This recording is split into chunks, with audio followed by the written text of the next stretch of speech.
ସମସ୍ତଙ୍କର ରୋଷେଇ ଘରେ ସବୁବେଳେ ଗୋଟେ ଜିନିଷ ଆଭେଲେବୁଲ୍ ଥାଏ, ତାହା ହେଉଛି ଚୁଡ଼ା ବା ପୋହା। ଚୁଡ଼ାରେ ଆମେ ଅନେକ ପ୍ରକାର ଆଇଟମ୍ ବନେଇଥାଉ, କିନ୍ତୁ ଏ ବର୍ଷାକାଳୀନ ସନ୍ଧ୍ୟାରେ ମୁଁ ଆପଣମାନଙ୍କ ପାଇଁ ଏଇ ଚୁଡ଼ାରେ ଏକ ଭିନ୍ନ ସ୍ୱାଦର ରେସିପି ନେଇକି ଆସିଛି। ତାହା ହେଉଛି ପୋହା କଟଲେଟ୍। ନମସ୍କାର, ମୁଁ ଆପଣମାନଙ୍କୁ ଗୀତାସରୋଷେଇକୁ ସ୍ୱାଗତ କରୁଛି। ଯଦି ଆପଣମାନେ ମୋ ଚ୍ୟାନେଲକୁ ଏପର୍ଯ୍ୟନ୍ତ ଯାଏ ସବସ୍କ୍ରାଇବ୍ କରିନାହାନ୍ତି, ତେବେ ଭିଡ଼ିଓ ତଳେ ଥିବା ସବସ୍କ୍ରାଇବ୍ ବଟନକୁ କ୍ଲିକ୍ କରି ସବସ୍କ୍ରାଇବ୍ କରିଦିଅନ୍ତୁ ଓ ଆପଣମାନଙ୍କ ଫ୍ରେଣ୍ଡସ୍ ଆଣ୍ଡ ରିଲେଟିଭ୍ମାନଙ୍କୁ ଅଧିକରୁ ଅଧିକ ସେୟାର କରନ୍ତୁ, ତାକି ସେମାନେ ମଧ୍ୟ ଆପଣଙ୍କ ସହିତ ଏ ଟେଷ୍ଟି ସ୍ନାକ୍ସର ମଜା ନେଇପାରିବେ। ଏଠାରେ 4 ଜଣଙ୍କ ପାଇଁ ଆମେ ଚୁଡ଼ା 200 ଗ୍ରାମ, ସିଝା ଆଳୁ ମିଡ଼ିୟମ୍ ସାଇଜ୍ର 2ଟା, rice flour 3 to 4 table spoon.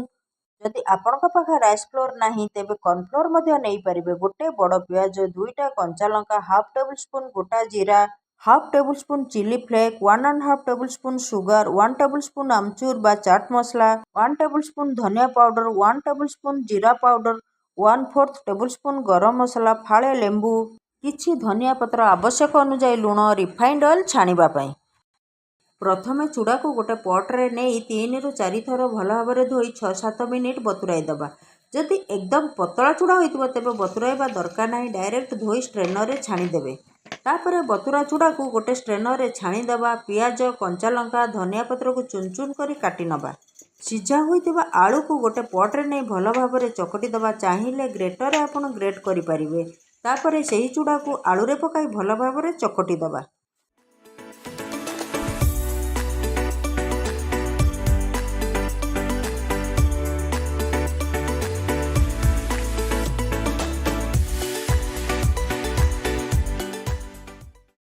ପରେ ସେଥିରେ 2 ଚାମଚ ରିଫାଇଣ୍ଡ ଅଏଲ୍, ଲେମ୍ବୁ ରସ, କଟା ଯାଇଥିବା କଞ୍ଚା ଲଙ୍କା, ପିଆଜ, ଜିରା ମସଲା ଗୁଡ଼ିକ, ଚିଲି ଫ୍ଲେକ୍ସ, ସୁଗାର, ଧନିଆ ପତ୍ର ଓ ସ୍ୱାଦ ଅନୁଯାୟୀ ଲୁଣ ଦେଇ ଭଲ ଭାବରେ ଚକଟି ଦେବା। ଲଙ୍କାକୁ ମଧ୍ୟ ଆପଣଙ୍କ ସ୍ୱାଦ ଅନୁଯାୟୀ କମ୍ ବେଶୀ କରିପାରିବେ।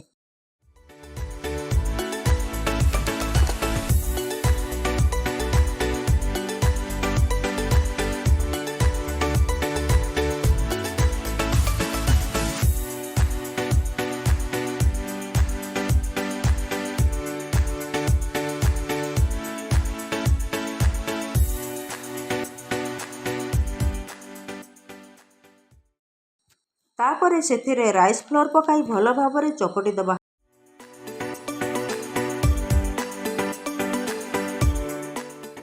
ଯେଉଁ ପ୍ଲେଟ୍ରେ କଟଲେଟ୍ ଗୁଡ଼ିକ ବନାଇ ରଖିବା, ସେଥିରେ ମଧ୍ୟ ଟିକେ ତେଲ ଲଗାଇ ଦେବା, ନଚେତ୍ କଟଲେଟ୍ ଗୁଡ଼ିକ ପ୍ଲେଟ୍ରେ ଲାଗିଯିବ।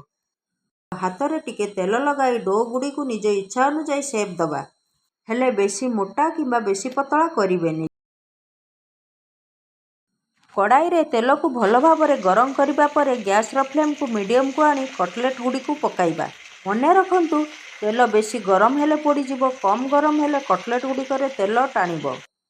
କିନ୍ତୁ ସବୁ କଟଲେଟ୍ ଏକା ସାଙ୍ଗରେ ପକାଇବେନି, ଯେତିକି କଡ଼େଇରେ ଜାଗା ହେବ ସେତିକି ପକାଇବେ। କଟଲେଟ୍ ଗୁଡ଼ିକ ଏପଟ ସେପଟ କରିବା ପରେ ବ୍ରାଉନ୍ କଲର୍ ହୋଇଗଲେ ତେଲରୁ କାଢ଼ି ଆଣିବା। ଏବେ ରେଡ଼ି ହୋଇଗଲା ଆମର ପୋହା କଟଲେଟ୍। କେତେ କ୍ରିସ୍ପି ହୋଇଛି ଆୱାଜରୁ ଜାଣିପାରୁଥିବେ। ଚିଲି ବା ଟମାଟୋ ସସ୍ ଲଗାଇ ପରିବାର ସହିତ ନିଜେ ଖାଇ ଏ ମନସୁନ୍ ଇଭିନିଂକୁ ଏନ୍ଜୟ କରନ୍ତୁ। ଏହି କଟଲେଟ୍ ଗୁଡ଼ିକୁ ଆପଣ ଡିପ୍ ଫ୍ରାଏ ନ କରି ସାଲୋ ଫ୍ରାଏ ମଧ୍ୟ କରିପାରିବେ।